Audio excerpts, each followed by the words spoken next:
मेरे प्रिय दर्शकों, ओम नमः शिवाय।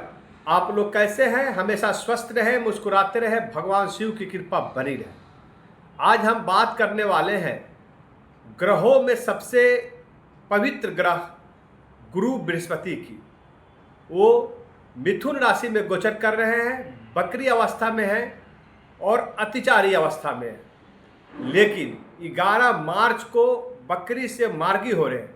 ऐसे में सभी राशियों पर इसका बहुत बड़ा प्रभाव पड़ने वाला है, क्योंकि वक्री अवस्था में जब रहते हैं गुरु बृहस्पति तो पीछे के घर का भी प्रभाव दिखता है, और ऐसे में जिस घर में रहते हैं उसका 100% प्रभाव राशियों पर नहीं पड़ता है। और यहाँ से 11 मार्च से पूरे 25 दिसंबर तक वो मार्गी होंगे, और जब मार्गी होंगे तो जिस घर में रहेंगे उसका प्रभाव 100% राशियों पर दिखेगा। ऐसे में मैं आज बात करूंगा राशि चक्र की पहली राशि मेष राशि की, कि इस पे क्या क्या प्रभाव होने वाले हैं। गुरु जब मार्गी होंगे तो क्या प्रभाव होगा। और मेष राशि का स्वामी ग्रह है मंगल। ये अग्नि तत्व की राशि है, बहुत ही बलशाली राशि है। मेष राशि धैर्यवान होता है, इनमें एनर्जी बहुत कुट कुट कर भरा रखता है, बहुत साहसी होते हैं। लेकिन इनमें सबसे बड़ी कमियां हैं कि जल्दबाजी में डिसीजन लेते हैं, बहुत तेजी से डिसीजन लेते हैं, किसी का विचार राय नहीं लेते हैं। ऐसे में इनको कभी कभी नुकसान भी दिखने को मिल जाता है। यदि किसी से बातचीत करके विचार विमर्श करके डिसीजन ले, निर्णय ले, तो इनको कोई नहीं रोक पाएगा। तो यहाँ पर मेष राशि के जीवन में गुरु के मार्गी होने से क्या प्रभाव पड़ने वाला है। स्वास्थ्य कैसा रहेगा, पारिवारिक संबंध कैसे रहेंगे, करियर कैसा रहेगा, बिजनेस कैसा रहेगा, साथ ही साथ लव रिलेशनशिप कैसा होने वाला, हम सब एक एक चीज़ चर्चा करेंगे। और लास्ट में वह उपाय भी बताएंगे जिसे करने से आप ग्रहों के अशुभ प्रभाव से बच सके। मेष राशि वालों के लिए तीसरे घर में गुरु गोचर कर रहे हैं। 2 जून को वो 4th हाउस में चले जाएंगे। ऐसे में गुरु पराक्रम के भाव में है अभी। 11 मार्च को मार्गी हो जाएंगे, 100% इस घर का प्रभाव देंगे। तो अभी तक आप मेहनत कर रहे थे, कार्य आपका हो रहा था, लेकिन आपको बहुत मेहनत करने की ज़रूरत हो रही थी, क्योंकि इसका 100% प्रभाव गुरु का आपको प्रतिफल के रूप में नहीं मिल रहा था। लेकिन जब गुरु मार्गी होंगे तो 100% प्रतिफल मिलेगा। अब आप थोड़ा कम भी मेहनत करेंगे, 50% यदि आप मेहनत करते तो आपको 100% रिजल्ट मिलेगा, क्योंकि गुरु की दृष्टि, दूसरी दृष्टि आपके भाग भाव को भी देख रही है, 9वें घर को देख रही है, जिससे लक आपके साथ साथ चल रहा है। गुड लक जिसे बोलते हैं, कर्म आपके साथ में था, अब गुरु की दृष्टि आपके लक को भी आपके फेवर में लेकर आया। ऐसे में यहाँ पर भरपूर आपको रिजल्ट मिलने वाला है। गुरु संबंधों के भी कारक माने जाते हैं, ज्ञान के कारक हैं, शिक्षा के कारक हैं। तो गुरु की दृष्टि आपके संबंधों को बढ़ाने वाला है। और तीसरा घर होते हैं छोटे भाई बहन का। तो यहाँ पर छोटे भाई बहनों का संबंध आपके साथ बहुत ही प्रगाढ़ होंगे।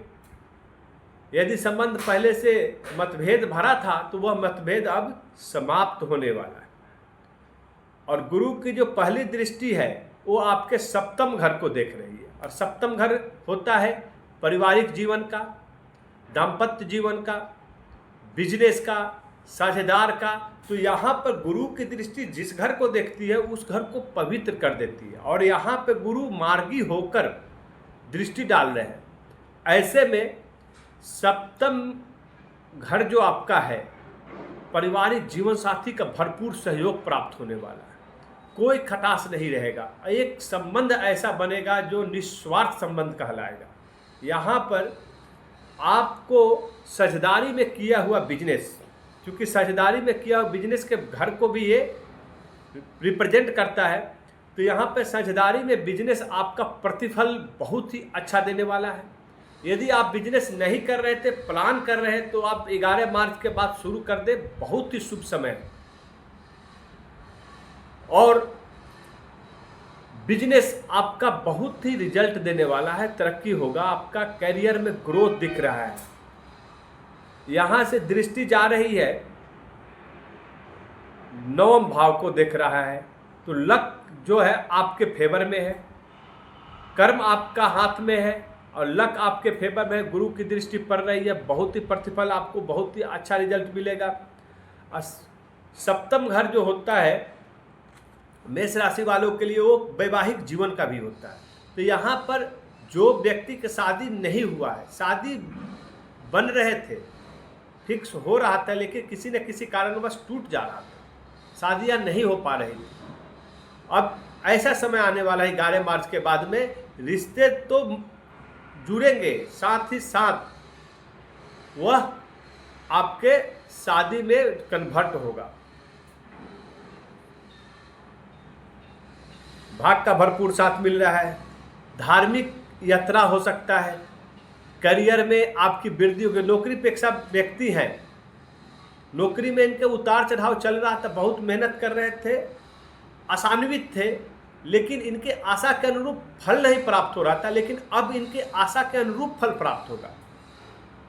जो करना चाह रहे हैं वो जरूर कर पाएंगे और अपने लक्ष्य को हासिल कर पाएंगे, क्योंकि कहीं न कहीं इससे पहले अपने लक्ष्य पे फोकस थे, कर रहे थे, लेकिन कहीं न कहीं उनको 100% रिजल्ट नहीं मिल रहा था, लेकिन अब यहाँ पर रिजल्ट आपको मिलने वाला है। गुरु की जो आखिरी दृष्टि, तीसरी दृष्टि आपके 11वें घर को देख रही है, वो एक घर है आय का, लाभ का, इच्छाओं की पूर्ति कराने का घर है। यहाँ पर इच्छाएं पूर्ण होती है। तो मेष राशि वाले की जो जो इच्छाएं थी, आप उसको एक एक इच्छा आप पूरा कर सकते हैं। 11 मार्च से लेकर जो 12 दिसंबर का जो समय है, इसके बीच में अपने सभी इच्छाओं को पूरा कर सकते हैं। मकान खरीदने का, वाहन खरीदने का, ज़मीन खरीदने का, जायदाद बढ़ाने का, ये सारी इच्छाएं आपकी पूरी हो सकती है। आपके आय का स्रोत बढ़ जाएगा, धन इकट्ठा होने लगेगा। और गुरु का स्वामित्व वाला ग्रह है आपका 12th हाउस। 12th हाउस होता है विदेश का। तो यहाँ पे विदेशों में यदि आपका बिजनेस चल रहा था, नौकरी कर रहे थे, परेशानी से गुजर रहे थे, लेकिन अब वह समय आ गया है कि गुरु की पूरा छत्र छाया आपको मिलेगी। और गुरु की जब छत्र छाया में जब कोई भी कार्य व्यक्ति करता है तो उसको जरूर सफलता मिलता है। आप यदि उनके राय विचार विमर्श से करते हैं, आप थोड़ा भी मेहनत करेंगे तो लक आपके साथ में है। आपको 100% पर आप विदेशों में किया हुआ कार्य आपको सफलता दिलाएगा। जो विद्यार्थी पढ़ने गए हैं, उच्च शिक्षा ग्रहण करने गए हैं, उनको भी अच्छे परिणाम मिलेंगे, मनचाहा रिजल्ट मिलने वाला है। मेहनत करते रहना है। यहाँ पर एक चीज़ का ध्यान देना है कि जब सफलता इंसान को मिलती है, गुरु सक्सेस दिलाता है, और गुरु जब सक्सेस दिलाता है और सक्सेस में व्यक्ति घमंडी हो जाता है। तो यहाँ पर आपको अहम नहीं पालना है, क्रूरता आपके वाणी में नहीं आना चाहिए, इसका जरूर ख्याल रखें। पिता का सेहत का ख्याल रखना है, माता और पिता का आशीर्वाद को प्राप्त करना है। गुरु की कृपा आप पे बने रहे। बड़े बुजुर्गों का सेवा जरूर करें। अभी वो कौन सा उपाय करें जिनके गुरु मजबूत हो सके, तो मेष राशि का स्वामी ग्रह है मंगल। आप प्रत्येक मंगलवार को हनुमान जी की पूजा आराधना करें, महावीर मंदिर में जाएं, लाल चोला चढ़ाएं, लाल चंदन का टीका लगाएं और लड्डू का भोग लगाएं। साथ ही साथ लड्डू का वितरण करें। आप हनुमान चालीसा का पाठ कम से कम 11 बार प्रति मंगलवार करें। यदि ऐसा करते हैं तो बहुत ही अच्छा दिन आपके आने वाला है। और 2026 11 मार्च से आपके जीवन में नया अध्याय शुरू करेगा, जो सफलता ही सफलता दिलाएगा। साथ ही साथ गुरु मंत्र जो है, बीज मंत्र गुरु का, ओम ग्रांग ग्रिंग ग्रौंग शह गुरुवे नमः, इसका एक माला 108 बार आप पाठ करें और यह 2026 आपके सर्वोत्तम काल साबित होगा। ओम नमः शिवाय।